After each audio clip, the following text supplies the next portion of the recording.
in collaborazione con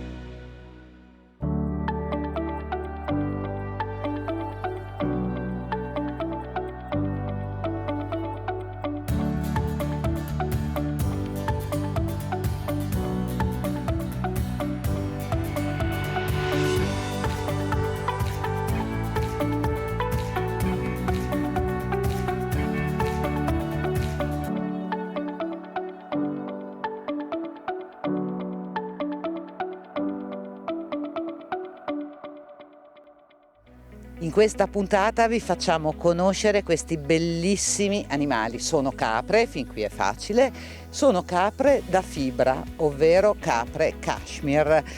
Questo è un cucciolo, è nato ieri, quella è la sua mamma che ci tiene d'occhio, però vuole anche un po' di pane. Insomma, vi racconteremo questo mondo bellissimo e scopriremo anche questa fibra splendida che è il Kashmir. Il Sabato dei Vignaiolo è un evento promosso a livello nazionale dalla FIVI, Federazione Italiana dei Vignaioli Indipendenti. In Emilia-Romagna, in Emilia in particolare, si è svolto a Castelvetro, terra di Lambrusco. Parleremo di questo perché in questa manifestazione ovviamente non sono presenti solo i lambruschi ma anche i bianchi di questo areale. Parleremo anche dei 50 anni dalla DOC del Lambrusco di Modena, una manifestazione che si è svolta al Museo Ferrari di Modena e ha raccolto tanti produttori e le maestranze di questo settore. Oggi ci dedichiamo alle capre però che non vengono allevate per produrre latte e quindi poi formaggi o per produrre carne, vengono allevate per il loro manto e stiamo parlando delle capre Kashmir che sono qui alle nostre spalle. Sono degli animali bellissimi, originari del nord dell'India, più o meno, insomma comunque della vallata che chiaramente gli ha dato il nome, quindi la valle del Kashmir. Sono animali molto rustici e noi per incontrarli però non siamo dovuti salire fin sulle vette dell'Himalaya, ma ci siamo fermati a Sassuolo in provincia di Modena. Qui con me abbiamo Nadia e Pio che oltre 10 anni fa, insomma comunque anni fa, adesso mi racconterete tutto, hanno avviato questa esperienza di allevare capre Kashmir qui a Sassuolo. Allora Nadia, da dove è cominciato tutto? Perché? Allora, prima di tutto noi avevamo già questo campo perché apparteneva a mia nonna, quindi questo campo già c'era. Campo che però era stato abbandonato perché era stata dismessa l'azienda agricola e quindi non c'era assolutamente nulla. Andando quindi in un viaggio in America precisamente, abbiamo avuto modo di incontrare questi animali e ne siamo stati veramente attratti. Principalmente per il fatto che ci sono stati presentati, come poi effettivamente abbiamo avuto modo di constatare, che sono animali particolarmente rustici, che sono animali che ci chiedono veramente poco. Non essendo appunto da carne, come hai già preannunciato, non essendo da latte, non c'è bisogno di fare nulla per loro, cioè non bisogna dare farine, mangimi, integratori vari, hanno semplicemente bisogno di mangiare e di bere. Quindi a noi è venuta l'associazione con questo nostro campo abbandonato da ripulire e quindi per loro fonte di cibo e quindi ci siamo detti perché non metterli all'interno di questo nostro campo e così è partito tutta la nostra avventura. Tutta la vostra avventura. Pio, oggi quante sono? Diciamo adesso siamo circa 25, anche se ne abbiamo avute molte di più. Però per non farlo diventare un lavoro, perché per noi è un hobby, diciamo ci riduciamo a questo numero di animali, altrimenti sarebbe molto più impegnativo. Come ha detto mia moglie, non è che ci dedichiamo tutto il giorno a queste capre, ne basta qualche ora per poter stare insieme a loro, innanzitutto perché ci piacciono gli animali e poi per dare le cure dovute, quelle poche cure e poche attenzioni alle quali loro ci chiedono, diciamo. Anche perché loro mangiano quello che trovano, bevono l'acqua, questa Certo. gliela portate. Ci sono però anche 2 cani, quindi loro sono un pochino meno autonomi, Ecco. loro devono mangiare. Perché i cani, i famosi cani da guardiania, perché c'è comunque il problema dei lupi, dei predatori. Assolutamente sì. In effetti noi quando abbiamo iniziato questo allevamento, dopo poco tempo abbiamo avuto, ahimè, un animale che ci è morto proprio perché è stato attaccato da uno di questi predatori. E in quell'occasione la provincia ci ha assegnato i cani da guardiania, cioè i maremmani abruzzesi che ci sono stati assegnati, e noi abbiamo constatato e dobbiamo confermare che quello che ci avevano preannunciato era assolutamente reale, cioè da quando noi abbiamo all'interno questi nostri guardiani non abbiamo più avuto nessun tipo di problema di attacco dei predatori.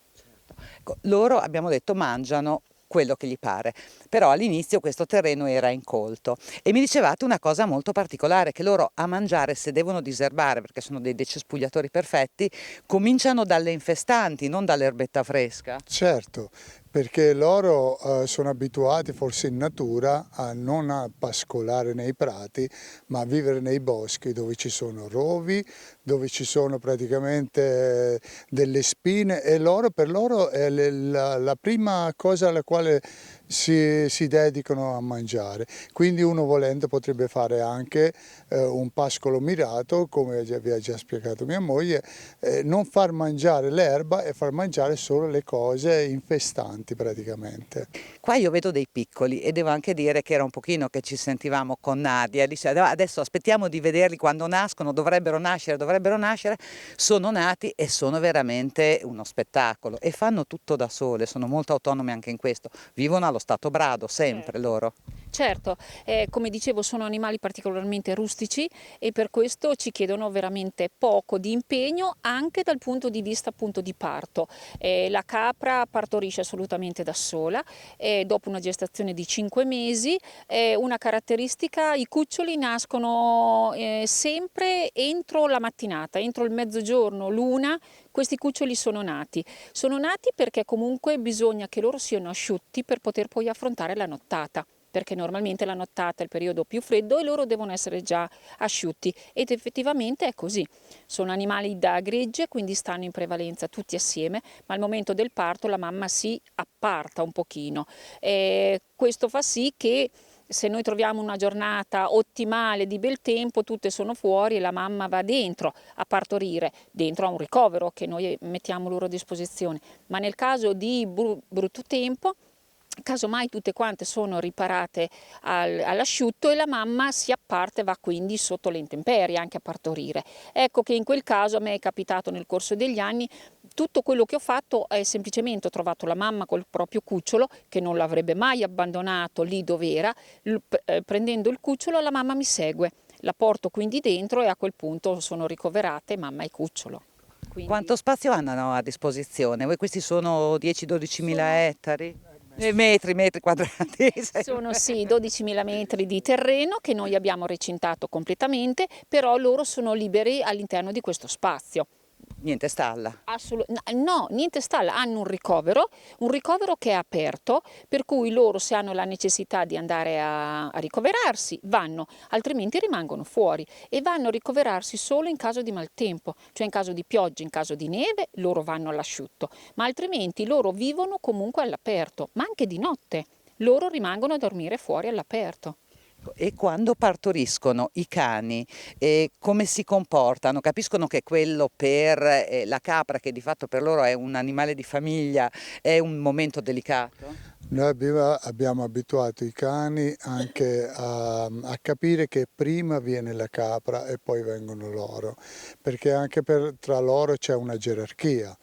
E quindi i capri rispettano questa cosa, rispettano l'animale e quando partoriscono lo assistono da una certa distanza anche forse con la speranza di mangiare la placenta, però non si azzardano minimamente a fare qualcosa, avvicinarsi al cucciolo, altrimenti verrebbero anche cornati dalla mamma.